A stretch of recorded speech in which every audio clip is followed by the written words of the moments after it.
paghingi ni Bongbong Marcos ng courtesy resignation sa kanyang mga gabinete, marami po ang nakikiliti. Nakakakiliti naman talaga na mukhang may tila may gagawing pagbabago ang Marcos Jr. administration. Pwede pong makiliti, wag lang po kayong bibigay. Ano po ibig sabihin nun? Wag po tayong basta-basta maniniwala sapagkat yung paghingi po ng courtesy resignation, hiningi lamang. Antayin natin yung mga susunod na hakbang.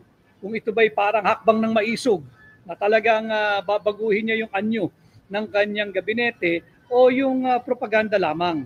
Iba ho kasi yung hiningi mo yung courtesy resignation mula sa iyong mga cabinet secretaries. Iba naman kung tatanggapin mo. At kung tatanggapin mo, iba rin kung sinong ipapalit mo.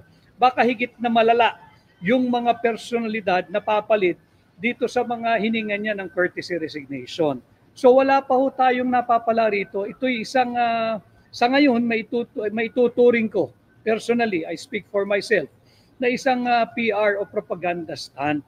Hingan mo ng courtesy resignation ang iyong gabinete, pero hindi naman nangangahulugan na tatanggapin niya. Hiningi niya, nagsumite. Tatanggapin ba niya?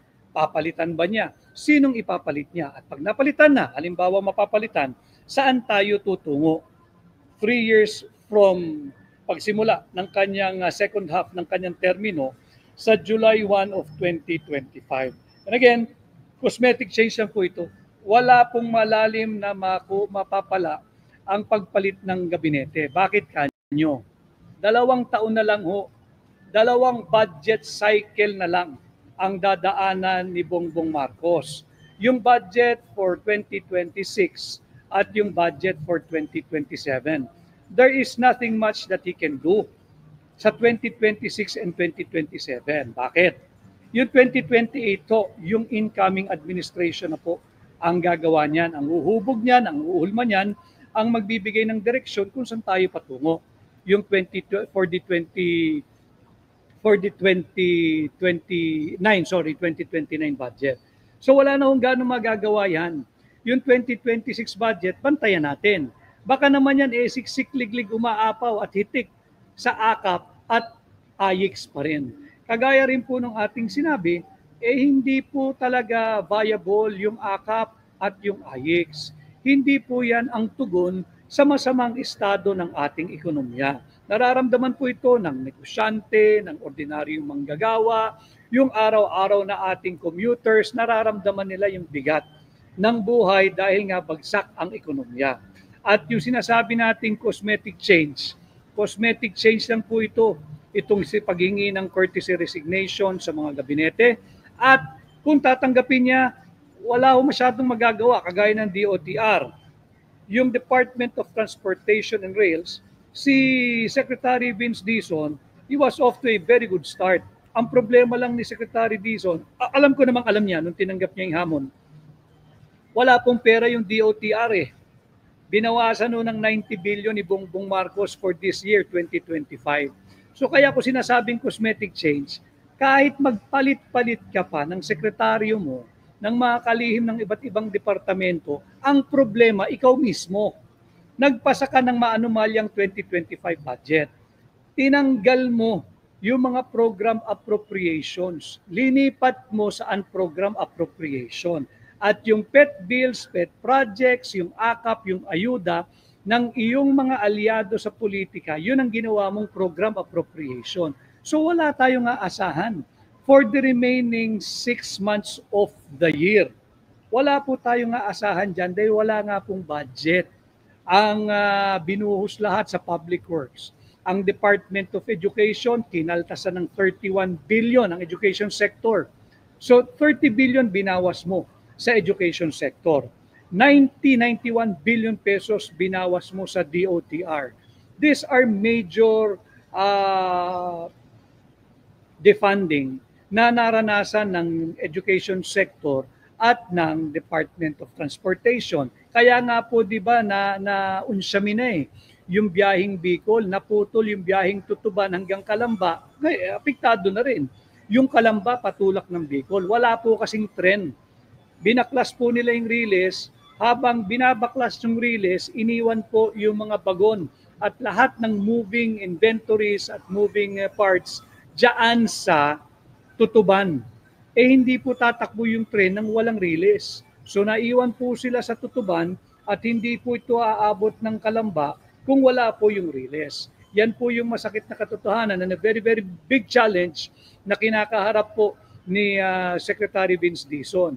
Masipag yung mama, masinop, at talaga namang nais to create and make a difference in his department and ultimately in the lives of ordinary Filipinos, lalo na tayong mga araw-araw na nasa kalsada, yung mga araw-araw na mananakay, subalit wala ho siyang magagawa sapagkat binawasan yung kanyang departamento ng 91 billion pesos. So, kahit palitan mo ng kalihim ang DOTR, wala hong magagawa iyan sapagkat wala pong pondo.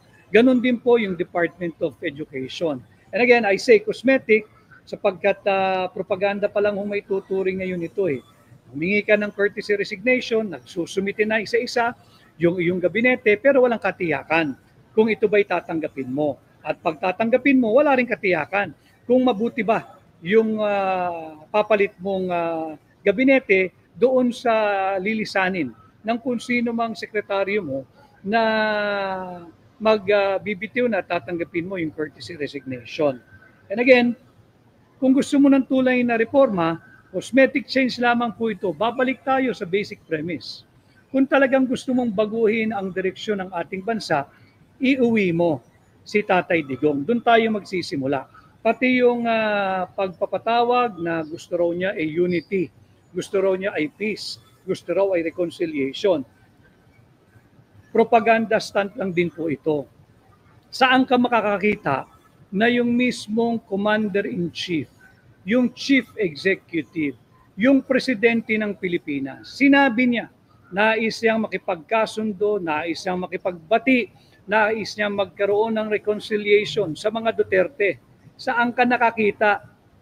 Isang Yusek, pinasisinungalingan yung mismong lumabas sa bibig ng kanyang principal. Yusek lang ito. Yusek lang ito. Iba yung sinasabi, pinasusungalingan niya yung kanyang presidente. Hindi raw po yun patukoy kay sa pamilya Duterte, yung tawag na kapayapaan, reconciliation at unity. Ito raw po ay directed sa Filipino people. Imagine, Yusek lang. Tila sinasabi niyang sinungaling yung kanyang presidente dahil ang talagang konteksto daw nung sinabi ni Bongbong Marcos ay reconciliation at kapayapaan addressed to all the Filipino people, hindi sa pamilya Duterte. Tama, Pilipino rin naman ho sila. Pero binabago niya yung konteksto at yung tema ng mismong naging pahayag ng kanyang Pangulo, na mismong doon sa pahina, social media page mismo ng kanyang Pangulo, i-broadcast diyan sa podcast na yan. So paano ka maniniwala? Ito'y patuloy na bahagi ng napakahaba at elaborate na script ng pambubudol. Ngayon, yung hingi ng peace, unity, and reconciliation, tama na yung landas na tinatahak niya nung simula nung 2021 at 2022. And I'm part of it. Remember, we were campaigning with the message of unity and continuity. Unity and continuity. Siya rin naman ang sumira doon. Kaya yung sinasabi na ayaw na niya ng kaaway, wala naman hong nakikipag-away sa kanya. Siya ang nang-away sa mga taong hindi niya dapat inaway. Siya yung nang-away at nanggipit at nanakit sa mga taong tunay na nagmamalasakit sa kanya, nandyan. Si Pangulong Rodrigo Roa Duterte, ipinalibing yung kanyang ama. Walang Pangulo ang gustong magpalibing sa ama ni Bongbong Marcos diyan sa libingan ng mga bayani, si Pangulong Duterte. He gambled a huge part, a substantial part of his political capital nung kanyang pinayagang ilibing si dating Pangulong Ferdinand Marcos Sr. diyan sa libingan ng mga bayani. Ano sinukli nung Bongbong Marcos, nung anak, nung junior? Ipinakidnap si Pangulong Duterte.